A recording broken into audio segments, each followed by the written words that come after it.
Harka fuuni daawwattootaa fi dhaggeeffattoota keenyaa nagaan keenya kabajaa fi jaalala bakka jirtan maratti isin qaqqabu jechaa oduuwwan wayitaawoo yeroo kanaaf qopheeffanneen isinitti himaa dursa oduu ijoo. Irree fi gaachanni saba Oromoo waraanni bilisummaa Oromoo loltoota faashistii Abiyyee hedduu haleeluu ifoomse. Koloneel Bilxiginnaa tokko ammoo booji'ame. Koloneelichi yaada kennee lolli uummata wajjin geggeeffamaa jiraachuu mirkaneesse. Dhimma kanarratti gabaasa bal'aa qopheeffanneerra isin biraan geenya. Pirezidaantiin Oromiyaa Obbo Shimallis Abdiisaa Jaalmaroo Dirribaan arguu barbaada jechuu hordofee gorsaa olaanaa ja'a ABO deebii kennuun ifoome. Gorsichi yaada kenneen Shimallis Abdiisaa sodaataan isa birayyuu dhaquu hin danda'u jedhaniiru. Kanas qindeeffanneerraa ni balballoomsina. Godinaalee Wallagga Bahaa fi Horroo Guduruu Wallaggaa aanaalee haleellaan hidhattoota Finxaaleeyyii Faannoo itti hammaatutti hidhattoota Finxaaleeyyii Faannoo fi deeggartoota isaanii to'ataman tooftaalee garaagaraatiin manaatii baafamaa akka jiran jiraattonni himan. Kanas ni dhageessu. Loltoonni mootummaa Eertiraa baay'inaan hedduu ta'an Walqaayiit keessatti sochii cimaa taasisaa jiraachuun ifoome. Loltoonni Eertiraa kun ammoo uffata seeraa raayyaa ittisaa Impaayeritti uffatanii akka socho'an gaazexeessaan The Reporterichitti argamuun gabaaseera. Kanas qabanneerraa kan dhageessan ta'a. Ministeerri nageenyaa biyya keessaa Ameerikaa dhukaasa dilbataa kan naannoo Waayit Haawusitti dhagahame qorachaa jiraachuu ibse. Qondaaltonni gabaasa dhukaasaa Waashingitan DC naannoo paarkii Lafaayitti jedhamu keessatti akka sa'aatii biyya keessaatti halkan walakkaa mudate qorachaa jiraachuu ibsan. Kanas ni balballoomsina. Odeeffannoo wayitaawaa Impaayeritti Oromiyaa keessaa argachuuf toora YouTube chaanalii kana sabiskiraayib, laayik, sheer taasisaa jechaan gara oduu bal'inaan qopheeffanneetti isin dabarsa. Irree fi gaachanni saba Oromoo waraanni bilisummaa Oromoo loltoota faashistii Abiyyee hedduu haleeluu ifoomse. Koloneel Bilxiginnaa tokko ammoo booji'ame.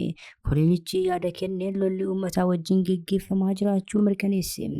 Irree fi gaachanni saba Oromoo waraanni bilisummaa Oromoo lola jabaa loltoota faashistii Abiyyee wajjin geggeessuudhaan injifannoo culuqaa galmeessaa jiraachuu ifoomse.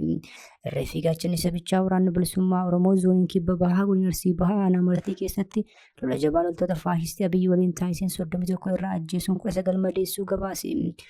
Waraanni bilisummaa Oromoo zooniin giddugalaa ammoo Shawaa Kaabaa aanaa warra Jaarsoo magaalaa Tulluu Milkiitti lola jabaa taasiseen loltoota faashistii Abiyyee 124 daaraa botoroo taasiseera. Kana malees loltoota faashistii Abiyyee 40 ta'an madeessuun 18 ammoo fayyaatti harkaan qabeera. Waraanni bilisummaa Oromoo tibbana tarkaanfii cimaa bakkeewwan akka Finfinnee fi Shaggaritti dhiyoo ta'an keessatti fudhachaa jiruun pirezidaantiin Oromiyaa Obbo Shimallis Abdiisaa naasuu keessa seenuun Jaalmaroo isaa ta'uu Jaalabdii duukaa wal arguudhaan marii gaggeessuuf qophiidha jechuun ni yaadatama. Kun kanaan utuu jiruu lola naannoo Amaaraa keessatti taasifamnis Koloneel Bilxiginnaa tokko booji'amuun ifoome. Abiyyee dargaggoota Impaayeritti barcuma aangoo isaa akka tiksanii bobbaasuun naannolee garaagaraa keessatti hirbaata rasaasaa gochaa jira. Akka kanaan lola naannoo Amaaraa bakka Dagaa Daamoot jedhamutti taasifameen Koloneel Bilxiginnaa tokko booji'ame. Koloneelichi yaada kenneen raayyaan ittisaa Impaayeritti daangaa eeguu dhiisee uummata waraanaa jiraachuu irra deebiin ifoomse. የድንበር ጦርነት ካልሆነ በስተቀር ብሔርን ማዕከል ያደረገ ጦርነት ግን አያስፈልግም ባይ ነኝ። እንደኔ ለመንግስት ራሱ እኔም እንደ ሀሳብ ማያርሰ ነገር ካለ እንደዚህ አይነት ጦርነት መቆም አለበት። አሁን በዚህ Pirezidaantiin Oromiyaa Obbo Shimallis Abdiisaa Jaalmaroo Dirribaan arguu barbaada jechuu hordofee gorsaa olaanaa ja'a ABO deebii kennuun ni ifoome. Gorsichi yaada kenneen Shimallis Abdiisaa sodaataan isa birayyuu dhaquu hin danda'u jedhaniiru. Bilxiginnaan torbeewwan lamaan darban keessa dirooniidhaan godinaalee Shawaa Bahaa keessatti haleellaa diroonii cimaa raawwachuudhaan miidhaa guddaa qaqqabsiisaa tureera. Karaa biraatiin ammoo akka qaama nagaa barbaadutti faarsee buufata isaa maqaa sagalee qawwee callisiisuu walitti qabuudhaan kora geggeeffateera. Kora magaalaa Bishooftuutti geggeeffame kanarratti pirezidaantiin Oromiyaa Obbo Shimallis Abdiisaa Jaalmaroo Dirribaa yookiin Jaalabdii dhugaa bakka isaan jedhanitti dhaqee dubbisuun barbaada jechuu hordofee gorsaa olaanaa ja'a ABO deebii kennuun ifoome. Ammas abdii haa ta'u maroo haa ta'u abbaa barbaade haa ta'u ana faana achitti dubbachuu barbaadu taanaan nannaqaan bakka isaan jiran. Gorsaa olaanaa ja'a ABO kan ta'an obbo Jireenyaa Guddataa Shimallis Abdiisaa sodaataadha bakka isaan jiran hin naquu erga jedhanii booddee utuu dhaqee jijjiirama fiduu tokkollee hin qabu jedhaniiru. Tragedy. Sanadha hojjechuu jiran diraamaan isaanii otoo nama bashannansiisa ta'e silaa gaarii garuu lubbuu namaa gaaga biyya diiga qabeenya namaadha gartee golgoleessa lubbuu namaadha gartee balleessa waan ta'eef guddoo sitti ulfaata si galeera malee Jaalmaroo fi Jaalabdii bira deemee waan haasa'u tokko hin qabu jechuudha.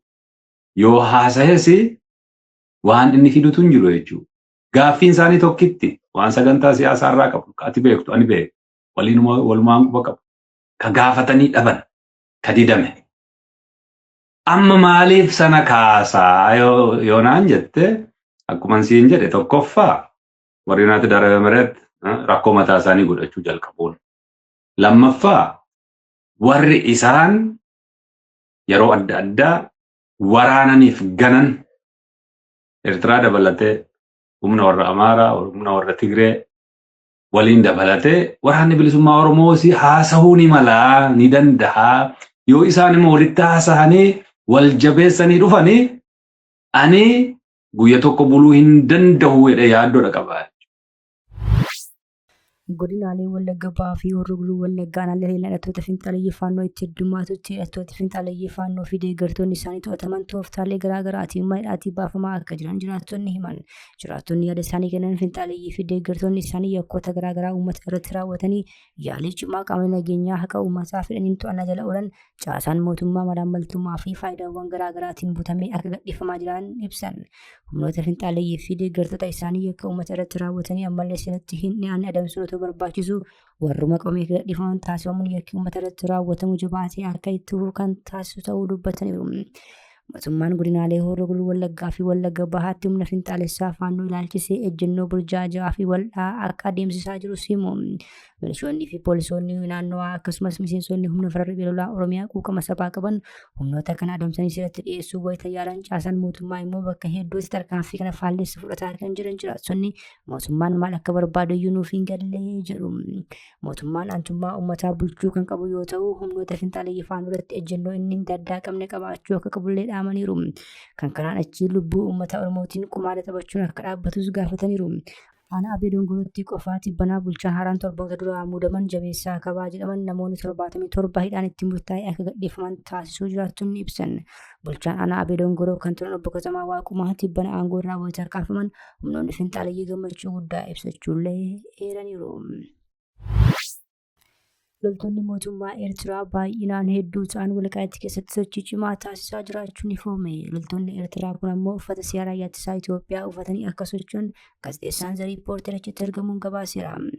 Kophee bara baasoo kan godhatanii fi uffata seeraa yaaddisaa Itoophiyaa kan uffatan loltoonni mootummaa Eertiraa hedduun magaalaa Walqaayitti keessatti sochii cimaa taasisaa jiraachuu gaazexeessaan The Reporter qaamaan achitti argamuun gabaaseera. Gaazexeessaan kun magaalaa Humaraatti torbanootaaf hidhamee turuunillee ni beekama. Gaazexeessaan kun erga gadhiifamee booda gabaasa baasee loltoonni Eertiraa naannoo sana keessa sochii jabaa akka taasisan saaxile. Kana malees namoonni hedduun sababa eenyummaa isaaniif qofa dararaa guddaa keessummeessaa jiraachuu ifoomse. Bilchiginnaan kan dura loltoota Eertiraa kana fayyadamuun lola Tigraay keessatti gaggeeffame irratti dhimma itti bahuu fi sagantaa galateeffannaa guddaa illee qopheessuun galateeffachuun ni yaadatama.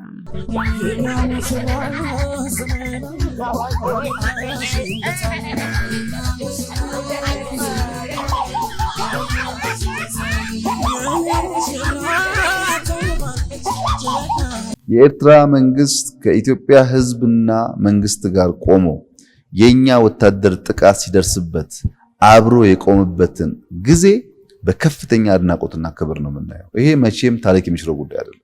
እንደ ኢትዮጵያ ሰራዊት ሺህ ከፍለናል፣ እንደ ኤርትራ ሰራዊት ሺህ ከፍለናል። ሆም ብለው ነው የሚያደርጉት እኛን ለመነጠል።